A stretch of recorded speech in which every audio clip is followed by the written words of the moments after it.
In E.B. White's classic children's book, Charlotte's Web, we read, "Why did you do all this for me?" he asked. "I don't deserve it. I've never done anything for you."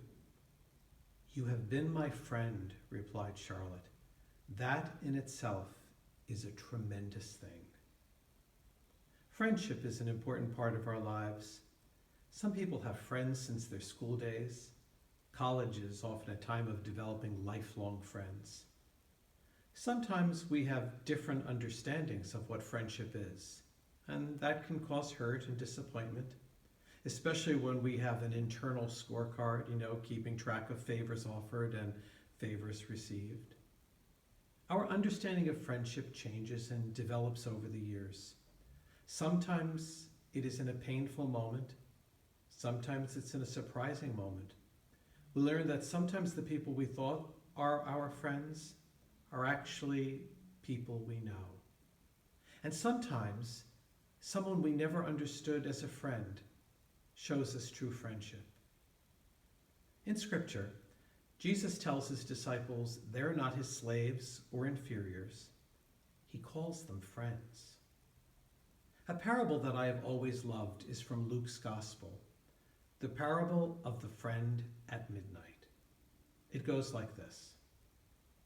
"And Jesus said to them, 'Suppose one of you has a friend to whom he goes at midnight and says, 'Friend, lend me 3 loaves of bread, for a friend of mine has arrived at my house from a journey, and I have nothing to offer him.' And he says in reply from within, 'Do not bother me. The door has already been locked, and my children and I are already in bed. I cannot get up to give you anything.' I tell you, if he does not get up to give him the loaves because of their friendship, he will get up to give him whatever he needs because of his persistence." This parable is found only in Luke's Gospel. The author places it immediately after Jesus teaches the Lord's Prayer. The parable begins with Jesus asking, "Suppose one of you has a friend who comes at midnight asking for food to feed a visitor who has just arrived."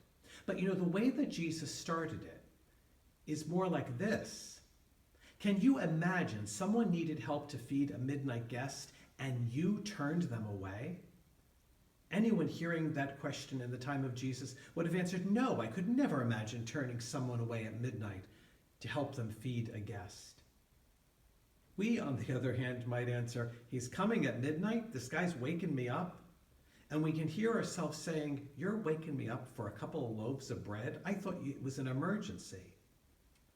But in the ancient world, friendship was about community. And this was a lot deeper than the common used phrase, "It takes a village."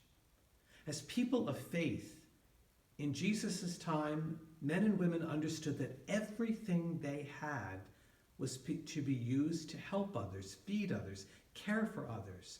And your friend in need, even if I didn't know him well, he is my friend indeed. Now, just to be clear, in the time of Jesus, it was not uncommon for guests to arrive in the middle of the night. In the Middle East, it would have been brutal to travel in the heat of day, so traveling was done in the cooler parts of the day, which meant evening and late night arrivals. Scripture scholars say Jesus tells the parable after he teaches the Lord's Prayer, to clearly show that God will give them what they need, the grace, the forgiveness, the strength, the healing, the spiritual bread that is needed to nourish us. We just have to turn to him and ask for it, no matter what the time, no matter what the situation.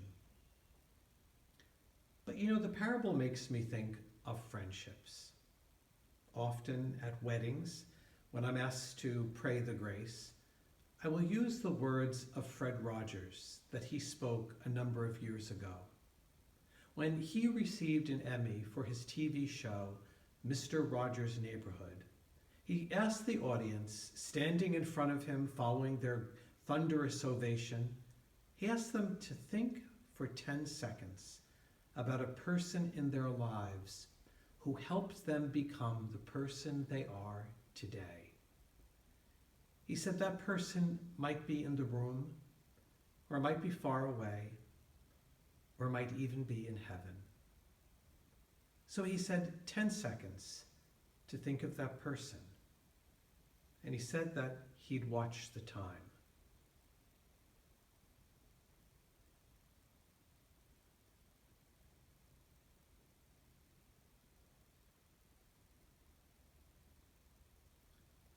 At the end of the 10 seconds, he said to the audience of celebrities, many with tears in their eyes, how blessed those you remembered would be to know that you thought of them. God is the friend who has seen me through some troubled times, no less the current one. God has given me the daily bread I have asked for. But I also think of those who have been signs of his presence in my life. Those friends who came to me at midnight seeking bread, and those I counted on to be there for me, no matter what the time of day. Some of them are living nearby, others live in faraway states, and some have been called home to the Lord. When we realize Jesus is our friend, then we can be better friends in his name to others. And that is a tremendous thing.